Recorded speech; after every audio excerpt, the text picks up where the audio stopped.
अस्सलाम वालेकुम दोस्तों। पाकिस्तान ने एशिया कप के लिए अपने स्क्वाड का ऐलान कर दिया और उसमें सबसे बड़ी न्यूज कि बाबर आजम और मोहम्मद रिजवान इस टीम का हिस्सा नहीं है।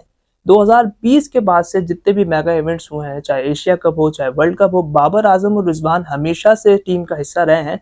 पर इस बार बाबर आजम और रिजवान को इस स्क्वाड में शामिल नहीं किया गया। उसकी वजह इनकी प्रीवियस परफॉर्मेंस भी है और स्पेशली वेस्ट इंडीज वाली परफॉर्मेंस भी है।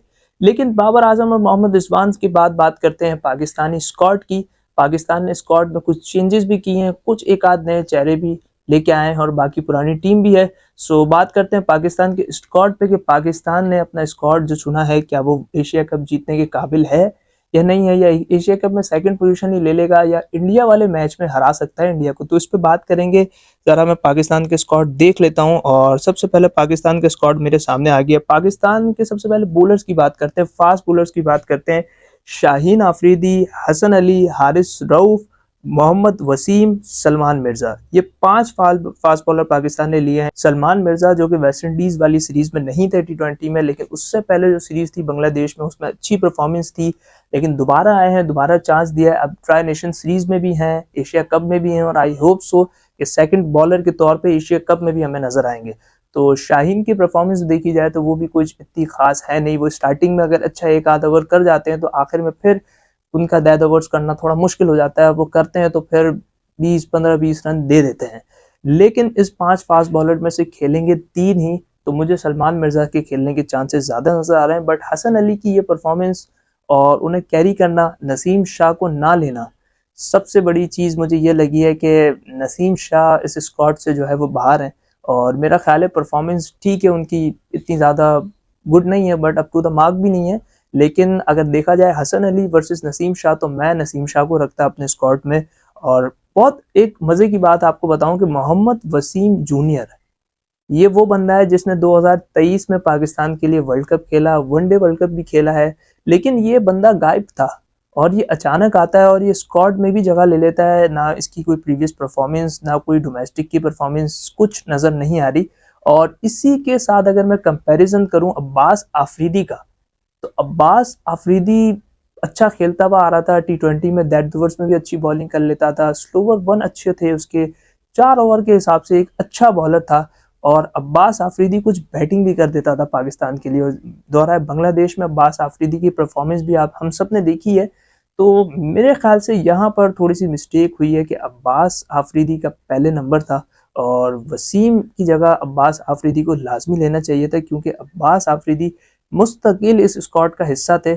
और देखें, इस तरीके से प्लेयर का भी कॉन्फिडेंस लूज होता है कि एक तरीके से वो कंसिस्टेंट खेलता आ रहा है, लेकिन फिर बड़े इवेंट से पहले कोई ना कोई चेंज हो जाती है। और पाकिस्तान में ये हमेशा से भाई मसला रहा है कि बड़े इवेंट से पहले बहुत चेंजेस हो ही जाती हैं, सारे पुराने प्लेयर आ जाते हैं। बट इस बार पीसीबी ने और आकिब जावेद ने और हेड कोच, इन्होंने थोड़ा मिल के बाबर आजम, मोहम्मद रिजवान को भी नहीं लिया इस स्क्वाड में। तो बड़ी न्यूज़ है ये। और बाबर आजम और मोहम्मद रिजवान के फैंस जो हैं वो बड़े नाराज हैं कि भाई ऐसा है वैसा है। लेकिन जो हकीकत है, जो सच बात है कि भाई इनकी प्रीवियस परफॉर्मेंस भी काबिल लाइक नहीं है, प्रीवियस वनडे परफॉर्मेंस भी ऐसी नहीं है। तो T20 में कैसे जगह बनाएंगे, जहां पर साहबजादा फरहान है जो पिछले 6 मैचों में 3 मैन ऑफ द मैच ले चुका है, साइम अयूब है जो अभी थोड़ा गुड टच में लग रहा है, फिर हारिस है, फखर जमान है। अगर अब मैं थोड़ा बैक में चले जाऊं तो भाई मोहम्मद यासिर है, मोहम्मद नईम है, ख्वाजा नाफे है।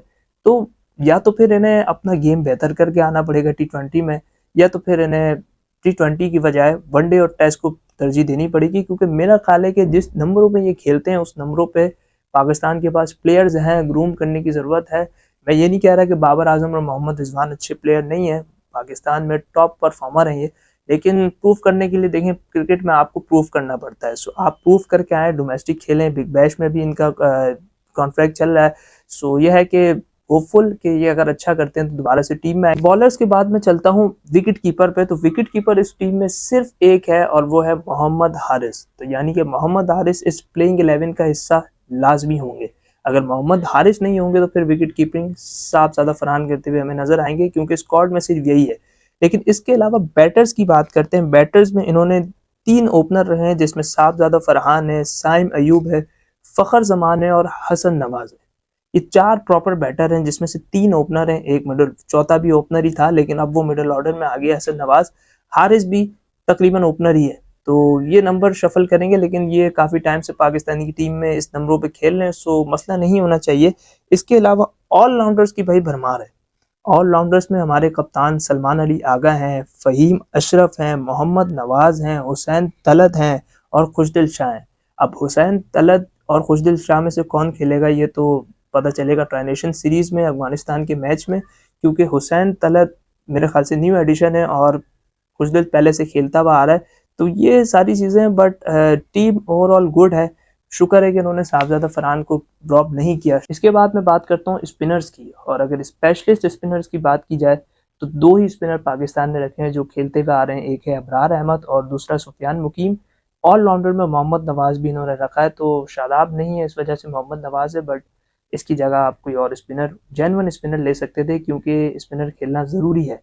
अब बेसिकली प्लेइंग 11 में अगर 3 फास्ट बॉलर खेलते हैं तो ये 2 स्पिनर मुझे खेलते हुए नज़र नहीं आ रहे। कोई एक खेलेगा, कोई एक ऑलराउंडर खेलेगा। मुझे ऐसा लगता है कि जिस बंदे को होना चाहिए था वो था मोहम्मद वसीम की जगह अब्बास आफरीदी, जिसका लाजमी बनता था।